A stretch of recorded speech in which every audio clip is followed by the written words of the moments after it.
Welcome to Wednesday, July the 5th. Um, Kind of continuing on our trek of goal setting, intention setting, if that's a word that resonates with you more.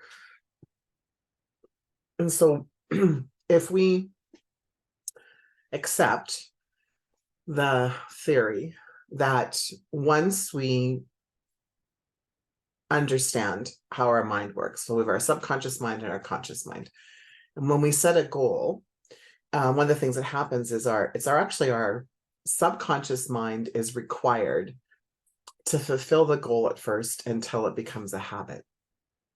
So kind of think about when we first learned how to drive. That's a long time ago for me, like a really long time ago. But I remember the first time that I actually drove, I was way underage. My dad and I were on we used to go every Sunday for a drive. Um, and so I would have been 13, and he had this big red uh, Pontiac Cadillac um, convertible. It was not a Cadillac, but a Pontiac convertible. And we were coming in from the lake, and he pulls over and he said, "Okay, you can drive." I was 13. You would not see that now, right? In this world. And so I was like petrified. And I had driven on some of the back roads before, but to drive in like the city, Humboldt, 5,000 people. So, right, to me, it was the city. I was like, but I remember getting in and like gripping my hands and like jerking the car and, getting up to a light and, jerking. And then when you're starting, there's all it's scary, all this trepidation. And so for using you have to use your thoughts, like you have to be in awareness. I'm putting my foot on the gas pedal, and I'm gently, and now it's just second nature, right? Now sometimes I'll get to a destination and I won't even remember going through like a set of lights, or how did I get here, or that kind of thing. So when we go to set a new goal, it's kind of like that. We're using our conscious mind because we're changing. We need to change in order to achieve the goal, to manifest the goal. So change is required. So it will feel like that. It's going to feel really, really awkward. It's going to feel that we don't know what we're doing. It's going to feel scary. It's the worry, doubt, or fear might come up. And maybe not at first because we're excited about the goal, but after like the shininess wears off, that could be a day, that could be a week, that could be with the first obstacle or challenge. So we have our conscious mind, and then we have our subconscious mind, which is programmed for safety and security. We're conditioned for safety and security. And so something new does not feel safe. So what happens is the at a subconscious level, we can use our conscious thoughts to manifest, to create a manifest. But our subconscious mind is so connected to the formless substance, right? Our conscious mind can be connected to the formless substance to create form, but it takes the effort. It's efforting, right? So the subconscious mind is just connected. It's, so what happens is then there's this creation, this manifestation of a little bit of, I'll use the word chaos. That's a strong word, but that was the word that was given to me. So chaos is created. The moment you go to do something new, chaos is created. So how I've worded it before, is that the moment you go to do something new, all of the reasons to not do it show up, right? Like something will happen. We talked about this in this last couple of weeks. Is like everyone has stopping points. So what are your stopping points? And I shared, that my stopping points are my relationships. I'll have some sort of weird argument that's like a doozy, and or someone in my life gets sick. And so every time that happens now, I go, ooh, this is kind of cool, right? In the sense of, I know I'm about to break through something. So, my dad having this massive heart attack, I'm like, oh, that's really interesting. I made a decision to make some changes, right, to show up differently in my business. You made a decision in November what kind of business I wanted. And so I've just been on that track. And since I've made that decision, my mom's been in the hospital twice, my dad's in the hospital right now. And normally that would have in my past set me back a few paces and go, okay, I need to be in the hospital, I need to do this and do that. And there's truth to that, that I feel a desire to be in the hospital with my dad. And there's a lot of people that live in the same city that he is. Everyone's quite capable. And my dad doesn't need me there and has been quite firm with me. I don't need you. Would I want you here? So I always want you around me, but do I need you here? No. Do you need to feel obligated to be in the hospital like your sister? No. That's my sister's. That's how she shows up, right? So going back to at an unconscious level, we will create something, we'll manifest something that takes a lot of energy. And so when that happens, so imagine trying to brand new drive a new vehicle and something else happens that takes away your focus. You wouldn't be able to drive the new vehicle. Like you would pull over, like it's I can't, like I'm going to drive and learn how to knit, right? Right? Not going to happen. So it's the same thing that when we go to transform, when we go into some sort of desire for change, what can happen is that very same thing, is that we can have this thing will show up, whatever that thing is for you. And for everyone, like I said, it's a bit different for everyone. So then your focus is off of the thing that you desire and on the thing that the unconscious thing that you've created, the stopping point that you've created. And so if we talk about there's no such thing as failure, failure comes only when we stop, only when we quit, right? And, we can lose the excitement of the bright, shiny syndrome. I've noticed that with the Sacred Art of Business Academy, right? It's been the thought came 3 years ago. Last summer, it was like, yeah, it's a go. And it's finally ready to launch with the contributor side of things as of like last week when Dad was in the hospital. And, in January, the people that I was working with said, yeah, end of January, and then end of February, and then end of March. Now, it's not their fault. I created that. I create everything that I experience. So I created delay after delay after delay after delay. And so yesterday, while I was getting ready for bed, I was like, what is the point? I think it's the question I asked God. What's the point of this? What was the point of all the delay?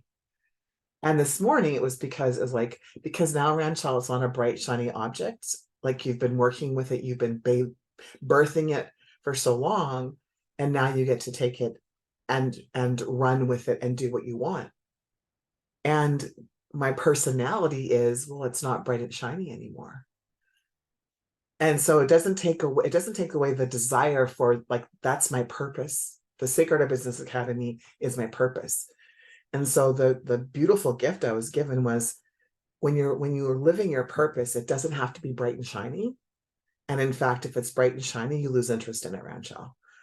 And so I was like, oh, that's really interesting. So now I get to show up differently, where it's not bright and shiny, but it's something that I'm so passionate about. So now I get to take the passion, and the word that's coming to me is repurpose the passion now and showing up in a different way than I would normally show up.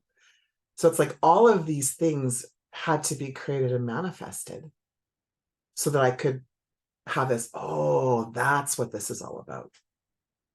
So for you, when you decide that you want something and you're living your desire, you're living your life on purpose, right? Whenever you go to do something new, like I said, you're primarily working with your intellect, your conscious thoughts. It's going to feel awkward until it becomes a habit. And it can take up to 90 days to become a habit. When I had the Curves franchises, we used to say, you need to do something consistently every day for 21 days before it becomes a habit. What people didn't realize is that it had to be 21 days in a row. So every time there was a break in the habit, like you start over from day one. So that's why it takes about 90 days. Because by the time the 90 days rolls around, you've had 20, like it's like that like final, like, okay, I'm really gonna do this. But there are so many things that we create to get in the way. So the key is to own the creation, to own the manifestation, which can be difficult, I think, to accept. It's kind of like, someone said to me the other day, well, you didn't manifest your dad's heart attack. And I'm like, yeah, I did. It's affecting me. It's part of my life. So I did create it. I had a participation in the creation of it because there's an emotional charge to it, right? Anything that we have that is an emotional charge, we can go back into science, is part of the quantum theory, part of the quantum entanglement, part of the observer effect, right? So whether we look at it through science or we look at through spiritual means. So for you, when we're talking about this, it's like, what habits do you have right now that aren't supportive of your desires? And what of those habits are you willing to let go of? And when I say let go of, what I mean is replace. Because we actually, when in habit building, habit forming, in order to create a new habit, you actually have to replace that new habit with replace it with a quote unquote bad habit, right? So an example would be if you're drinking like pop or drinking lots of coffee, and this has been suggested to not do that, you would not stop drinking coffee, but you would replace coffee or replace pop with water, right? When we go to change our eating habits, what I used to say to people is, don't try to stop everything. Like, don't go sugar-free, dairy-free, wheat-free, preservative-free like your first week, right? But rather build upon the habits. So the first 7 days, focus on eating vegetables with every meal, including breakfast. What kind of vegetable or fruit can you add, right, to your meal? And so for the first week, it's like adding more vegetables. Then the second week is adding more water, right? Can you add a half a cup of water a day? Like every day for a week. So it's a half a cup the first day, then it's a cup the second day, it's a cup and a half the third day, it's right. And do that incrementally until you're at 2 or 3 liters or whatever your body requires a day of water, versus going, well, I only have a 1 glass of water too, I'm going to drink 3 liters today. Can you do it? Yeah, probably for a short period of time. But when we're talking about habits, right, it's like, it's like the bad habits that we develop driving a vehicle, right? Like lane changing without turning on the signal light, right? Or, doing a rolling stop versus a full stop, not shoulder checking on a road because there's never anybody there, right? Just like that, we develop habits, bad meaning in terms of discernment, not in terms of like bad, over time. So we want to be replacing these things. So a lot of energy is required when we start something new, and then bring in the chaos.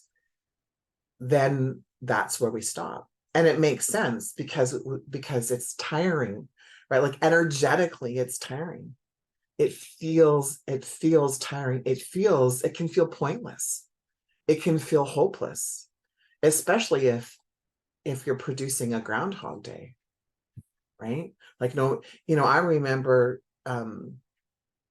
feeling years ago, like no matter what I did, I was running out of money, right? No matter what I did, I was running out of the money. There was more month at the end, right? More days at the end than there was money. And so when I paused and looked, okay, what habits do I have that I'm not aware of, right? And so it was simple things, and it was simple things like, well, how often am I going out for coffee? How often am I running to Starbucks? And that sounds really simple to people who like are money aware, right? Who are financially fit. That was just something I never ever had to worry about because I always had money. I always had money. When I was in school and university, I had 3 jobs so I could live the lifestyle that I wanted to live. Then all of a sudden I couldn't work more hours. I, got babies and all that kind of stuff. And I'm sharing that because we each develop, whether it's money or whatever, there's habits. And it's not about cutting back on spending. That was part of it for me. I'm not suggesting that you do that. What I'm suggesting though is you look at how you're showing up. And so what I started to see was how I was showing up. And then the biggest change that was required was my mindset, was letting go of the fear of running out of money. Because the more I had fear of running out of money, the more I ran out of money. And so then I started to look. And so it wasn't about not having the coffee and not eating out, but it was like being in awareness of and enjoying it. So it was the attitude of gratitude, moving into, I'm so happy and grateful now that I have this cup of coffee, that I created and manifested the money, right, to purchase the coffee. And then I start to look at the other, like the deeper level. There's always the deeper level. What's the deeper level? Right.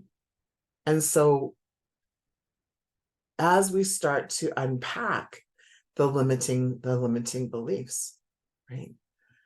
Then and often it has to do with the conditioning when we were growing up, right? Like, and my mom, horrified. My mom, I think only when she goes on the road has she bought herself a cup of coffee from Tim's. And I mean, Tim's wasn't a thing in Humboldt, right? That's like, if you wanted coffee, you brewed your own coffee, right? So I just had this flashback of when my mom and dad went on a road trip and had beer. Like that was common back then, have a beer on the road because in the summertime, because it's very cold out. The things that how we've changed, like how society has changed. And so part of that, I guess, why I had that flash is like, why the hell did that come up in the middle of things? And it's like our values change over the years, right? What is acceptable, I'll use these words, what is acceptable changes over the years.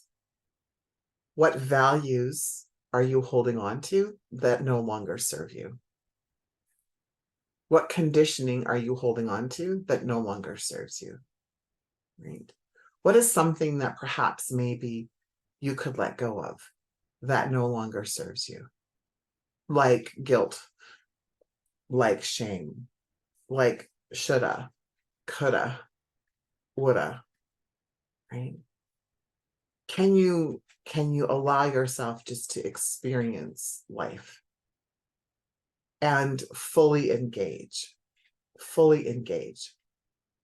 And what I mean by that is, when we look at something came up the other day about the addictions that the phone creates, right? And it was talking about neurodivergent brain. So people who are neurodivergent in brain, electronics are can be dangerous. I need to be okay, clear. Cancel, delete that. I want to share something that I learned. I'm not owning it. Neurodivergent brains, for everyone, dopamine is important, right? The hormones that are important, and a neurodivergent brain can take the dopamine that's created from an electronic game, like even being on the phone, Snapchat as an example with the kids, or Facebook, for adults, or games like whether it be Candy Crush. Candy Crush is a little bit different, and I'll explain why, versus like Crib, like a mind game like that. But a neurodivergent brain gets their dopamine fix from that. So it can be, for a neurodivergent, that can be more addicting than others. And so what I used to do with Jacob when he went to go play games is we would set a timer. And, I said to him, when you're in the game, be in the game. Like, totally enjoy it. Don't feel guilty. Right. This conversation he and I had the other day. Don't feel bad about playing the game, but play the game. Be fully engaged in the game, but set a timer. So you're not doing it for hours, and then you don't feel bad that you should have cleaned your bedroom, right? And what you did instead was played a computer game. I can't remember what game he plays on his computer. So it's the same thing with us, right? If we're going to participate in something that we maybe have been conditioned that's not good for us, or it's proven to, maybe have addictive tendencies like video games, but be fully engaged, be fully present in playing the game versus playing the game and thinking, I should get up and do laundry. I should go do this. I should go do that. Because then all you're creating is guilt and shame. But if you're fully engaged, like, enjoy the TV show, right? It's like when I was a weight loss coach and someone said, I feel really bad, I cheated, I had cake. And I would be like, are you married to your cake? Well, no, that's not cheating. That's a choice. Right? It's like, let's be careful of the language that we use. So if you're going to have the chocolate cake, like, have the chocolate cake. But I'm talking like taste it, like roll it around your tongue, make noises like, oh my God, this is like the best. Like, be fully present in it. If you're going to have McDonald's, I said, like, be fully present, like, taste the bread, it was really funny because when that happened, the woman came back and said, do you know how gross McDonald's is? Because she did. She was chewing it. She was tasting it. She's like, all I tasted was chemicals. Right. Same thing when she was by a McCain's chocolate cake. That's what she used to eat. And she's like, they're really gross when you really get down to it. So that's part of being fully present, is you can go, I'm actually really not enjoying this, when you become fully present. And so part of what I'm being shown is, I'm reminded of, for all of us, to be fully present in whatever it is that you're doing. Be fully present, right? And be aware. So the other piece of this is being aware. So, for example, this is interesting, this is coming up, but there are certain, and I like Candy Crush. So if I play Candy Crush, I actually have to put a timer on. So, but Candy Crush and games like that use primary colors, because primary colors are more addicting than, and they get your adrenaline and your dopamine levels up, versus like your royal blue colors, like your soft blue tones, your earth tones. Your earth tones ground you. Your primary colors engage your brain, right? And so that's why fast food restaurants use primary colors, right? McDonald's, yellow and red. Taco Bell, yellow and red, right? Just trying to think of Burger King, I think, is yellow and red as well, right? Like all of those, think about Fruit Loops, like the cereal Fruit Loops, all of those bright primary colors, right? And they use cartoons. So they use cartoons because children are attracted to cartoons, right? Images. And so children then want the Fruit Loops. It's like the Rice Krispies. That's why they did the Rice Krispie characters. Although Rice Krispies is healthier when it comes to, like, originally talking about like on levels of health, than Fruit Loops. But that's why Rice Krispies, I think when I was young, then they developed those 3 characters to go on there, because the studies showed that children were attracted to cartoon characters. Right. That's like what, like Choco Puffs, like all of those really high sugar foods for kids have those characters and the colors on it. So I'm sharing that because as we start to develop our consciousness there are things that we can be aware of and still make the decision to participate in. Like, so it's like, if you're going to eat Fruit Loops, but really, really taste the Fruit Loops. If we're going to play Candy Crush, be totally engaged in Candy Crush, but set a timer, right? And so when we are fully present, we can be in awareness and we can watch things unfold. And then along the way, we can make different decisions if we so choose to. Or we make the decision, but we're fully engaged in the decision. And that's really empowering, because then what we can say is, versus I had to, or I have to, or I must, it's like, I am choosing to sit down for an hour and play Candy Crush. I'm choosing to sit down and watch my favorite show and Netflix and chill for whatever, but fully engage in it. And so if it's an hour or 2 or 3 or 4 or 5, like whatever that is, but you fully engage, you become so aware, so engaged in your present moment. And the empowerment feeling, the decision process that comes behind that is amazing, right? Because then all the word that keeps on coming to me is power. It's powerful. It's powerful. All right, I think that's it. Hang on, let me tap in.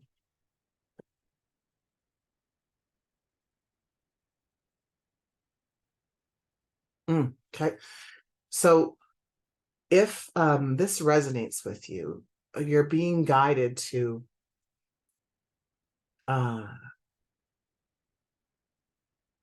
carry like a little notepad or like your notes in your phone, and everything that you do habitually without thinking about, like actually make note of it, right? Make and not bad habits, or just like any habit that you like, something you just habitually do. Like, so for example, I get up every morning, I wake up and I instantly I go pee. Like, I don't go do coffee and then go pee. Like, I wake up, right, stumble to the washroom and pee. That's a habit.